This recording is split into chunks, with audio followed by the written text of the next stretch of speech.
Welcome to Mary Ann Hammett's second presentation, her second speech. This is the audience she will be presenting to.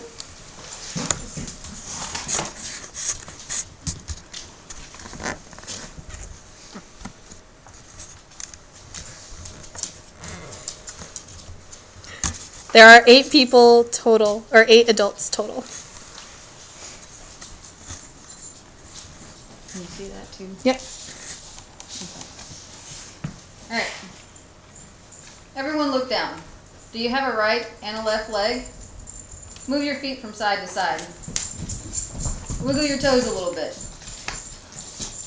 Now imagine only having one leg. Think about it. How would you get out of your position you're in right now? How would you walk across the room? Could you imagine running, riding a bike, driving a car with only one leg? Probably not. But I'm going to tell you about a man who can. A man who overcame his loss of limb to return to active duty and still run marathons to this day. This man is Army Major David Roselle. If I can pull that up. He was the cavalry troop commander with the 3rd Armored Cavalry Regiment. He was in charge of 140 troops and hit Iraq. On June 21st, 2003, he was preparing to train a group of Iraqi police recruits when the vehicle he was in ran over a landmine, tragically blowing off his right leg. In interviews after this incident, Major Roselle recalled the events. He said, "As I tried to free myself from the vehicle, I pressed very hard on my right foot. As I pressed on what was left of it, it felt like it was in the mud. It was really that my foot was gone, so I was shoving those raw bones into the dirt to free myself from the vehicle. As I fell into the arms of a very brave Sergeant First Class. The first sergeant ran out to clear me of the minefield, as I gave my last command. That was, secure the area and evacuate the casualties. It was probably the most difficult command I've ever given in my life, because I was giving the order to evacuate myself out of the country."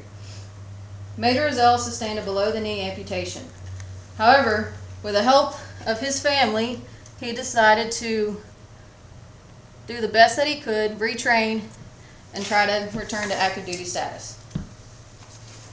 After 8 months of painful rehabilitation at Fort Carson, Colorado, Major Roselle was ready to prove that he was ready to return to active duty status using his prosthetic leg.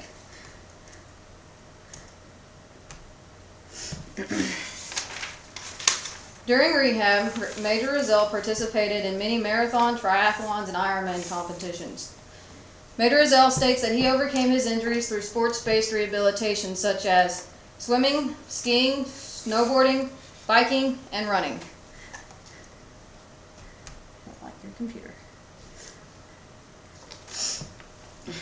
In 2004, Major Roselle participated in the San Diego Triathlon Challenge competition.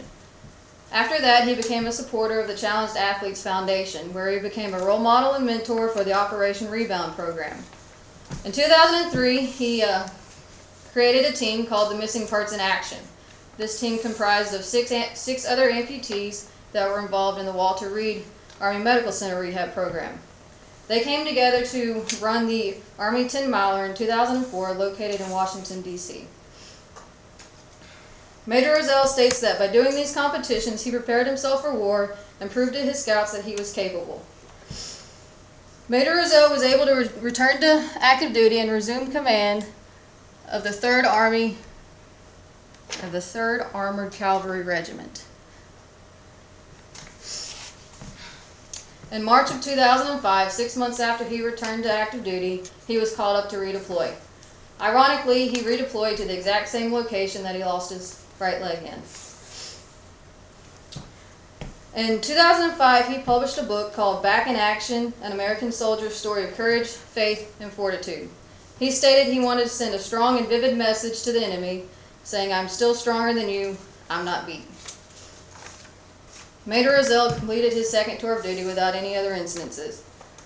When he arrived back home, he was tasked to work with the other injured soldiers that were in the rehab program at Walter Reed Medical Center.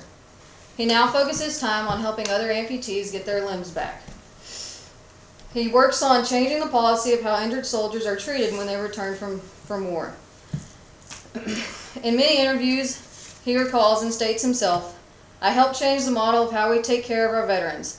At one time, we'd patch them up, get the infection under control, send them to the VA, send them home, and let Mama take care of them. Now he's calling for cutting-edge medical treatment at new facilities, such as the Amputee Care Center program at Walter Reed, which he is in charge of, and also the Military Advanced Training Facility at Walter Reed, which features state-of-the-art computers and video programs to enhance the recovery process. Since his return to duty, 63 other amputees have also returned to duty across the services. And still, along with all of his other programs he has going on, he participates in many other competitions. In June of 2006, he participated in the Ford Ironman competition, where he was given the Ford Ironman Everyday Hero Award. The following October, he became the first amputee to conquer the Ford Ironman World Championship competition, which was located in Hawaii. This involved 2.4 miles of swimming, 112 miles of biking, 26.2 miles of running. In 2007, he called upon his Missing Parts in Action team again to participate in the Army 10-miler located in Washington, D.C.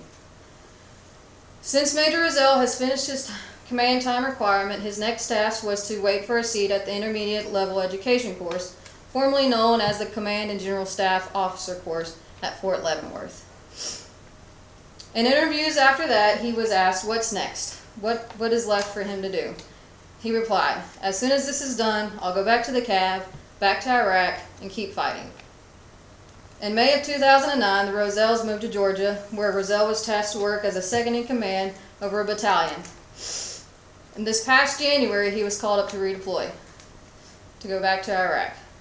This will be Roselle's third deployment and second as an amputee. Major Roselle has overcome many battles in the past few years. He is one of many heroes out there who are overcoming their injuries to either get back to duty or find fulfillment and happiness in something else. I give thanks and celebrate those heroes who have fallen and picked themselves back up again.